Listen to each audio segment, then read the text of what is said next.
Khanauri border ਤੇ 21 ਦਿਨਾਂ ਤੋਂ ਕਿਸਾਨ ਆਗੂ ਜਗਜੀਤ ਸਿੰਘ ਡੱਲੇਵਾਲ ਮਰਨ ਵਰਤ ਤੇ ਬੈਠੇ ਹੋਏ ਹਨ। ਘੁੱਟ-ਘੁੱਟ ਪਾਣੀ ਪੀ ਕੇ ਉਹਨਾਂ ਨੇ ਆਪਣਾ ਮਰਨ ਵਰਤ ਜਾਰੀ ਰੱਖਿਆ ਹੋਇਆ ਹੈ। ਉੱਥੇ ਹੁਣ ਭਲਕੇ ਸੰਯੁਕਤ ਕਿਸਾਨ ਮੋਰਚੇ ਸਿਆਸੀ ਵੱਲੋਂ ਐਮਰਜੈਂਸੀ ਮੀਟਿੰਗ ਸੱਦੀ ਗਈ ਹੈ। ਮਿਲੀ ਜਾਣਕਾਰੀ ਮੁਤਾਬਕ ਸੰਯੁਕਤ ਕਿਸਾਨ ਮੋਰਚੇ ਸਿਆਸੀ ਵੱਲੋਂ ਭਲਕੇ ਚੰਡੀਗੜ੍ਹ ਵਿੱਚ ਅਹਿਮ ਮੀਟਿੰਗ ਬੁਲਾਈ ਗਈ ਹੈ। ਇਸ ਮੀਟਿੰਗ ਮਗਰੋਂ ਸ਼ਾਮੀ 7 ਵਜੇ ਪੰਜਾਬ ਦੇ ਗਵਰਨਰ ਗੁਲਾਬ ਚੰਦ ਕਟਾਰੀਆ ਦੇ ਨਾਲ ਮੁਲਾਕਾਤ ਕਰਨਗੇ। ਇਸ ਮੁਲਾਕਾਤ ਦੌਰਾਨ ਕਿਸਾਨਾਂ ਵੱਲੋਂ ਉਹਨਾਂ ਨੂੰ ਮੰਗਾਂ ਸੰਬੰਧੀ ਪੱਤਰ ਸੌਂਪਿਆ ਜਾਵੇਗਾ। ਇਸ ਸੰਬੰਧੀ ਕਿਸਾਨ ਆਗੂ ਬਲਵੀਰ ਸਿੰਘ ਰਾਜੇਵਾਲ ਵੱਲੋਂ ਐਲਾਨ ਕੀਤਾ ਗਿਆ ਹੈ।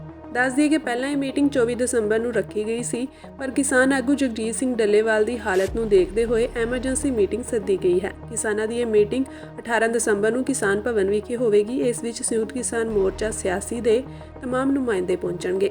ਇਸ ਮੀਟਿੰਗ ਦੌਰਾਨ ਜਗਜੀਤ ਸਿੰਘ ਡੱਲੇਵਾਲ ਦੀ ਸਿਹਤ ਅਤੇ ਪੰਜਾਬ ਦੇ ਬਾਰਡਰਾਂ ਤੇ ਚੱਲ ਰਹੇ ਮੋਰਚਿਆਂ ਨੂੰ ਲੈ ਕੇ ਗੱਲਬਾਤ ਕੀਤੀ ਜਾਵੇਗੀ।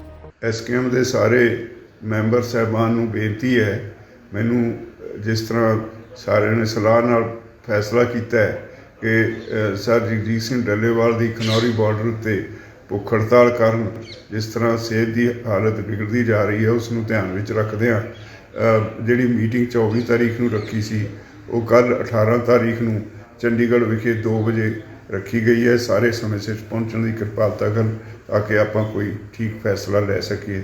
ਬਹੁਤ ਬਹੁਤ ਧੰਨਵਾਦ।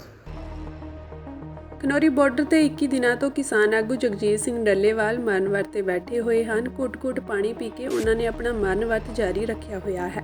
ਉੱਥੇ ਹੁਣ ਭਲਕੇ ਸੰਯੁਕਤ ਕਿਸਾਨ ਮੋਰਚੇ ਸਿਆਸੀ ਵੱਲੋਂ ਐਮਰਜੈਂਸੀ ਮੀਟਿੰਗ ਸੱਦੀ ਗਈ ਹੈ। ਮਿਲੀ ਜਾਣਕਾਰੀ ਮੁਤਾਬਕ ਸੰਯੁਕਤ ਕਿਸਾਨ ਮੋਰਚੇ ਸਿਆਸੀ ਵੱਲੋਂ ਭਲਕੇ ਚੰਡੀਗੜ੍ਹ ਵਿੱਚ ਅਹਿਮ ਮੀਟਿੰਗ ਬੁਲਾਈ ਗਈ ਹੈ। ਇਸ ਮੀਟਿੰਗ ਮਗਰੋਂ ਸ਼ਾਮੀ 7 ਵਜੇ ਪੰਜਾਬ ਦੇ ਗਵਰਨਰ ਗੁਲਾਬ ਚੰਦ ਕਟਾਰੀਆ ਦੇ ਨਾਲ ਮੁਲਾਕਾਤ ਕਰਨਗੇ। ਇਸ ਮੁਲਾਕਾਤ ਦੌਰਾਨ ਕਿਸਾਨਾਂ ਵੱਲੋਂ ਉਹਨਾਂ ਨੂੰ ਮੰਗਾਂ ਸੰਬੰਧੀ ਪੱਤਰ ਸੌਂਪਿਆ ਜਾਵੇਗਾ। ਇਸ ਸੰਬੰਧੀ ਕਿਸਾਨ ਆਗੂ ਬਲਵੀਰ ਸਿੰਘ ਰਾਜੇਵਾਲ ਵੱਲੋਂ ਐਲਾਨ ਕੀਤਾ ਗਿਆ ਹੈ।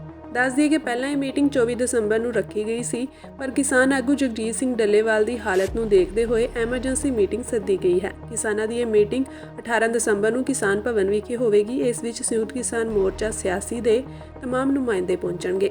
ਇਸ ਮੀਟਿੰਗ ਦੌਰਾਨ ਜਗਜੀਤ ਸਿੰਘ ਡੱਲੇਵਾਲ ਦੀ ਸਿਹਤ ਅਤੇ ਪੰਜਾਬ ਦੇ ਬਾਰਡਰਾਂ ਤੇ ਚੱਲ ਰਹੇ ਮੋਰਚਿਆਂ ਨੂੰ ਲੈ ਕੇ ਗੱਲਬਾਤ ਕੀਤੀ ਜਾਵੇਗੀ।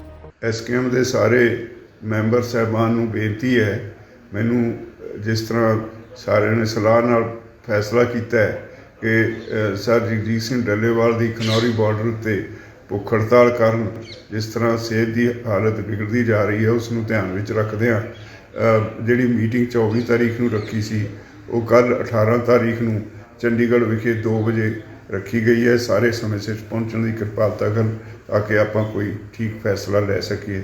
ਬਹੁਤ ਬਹੁਤ ਧੰਨਵਾਦ।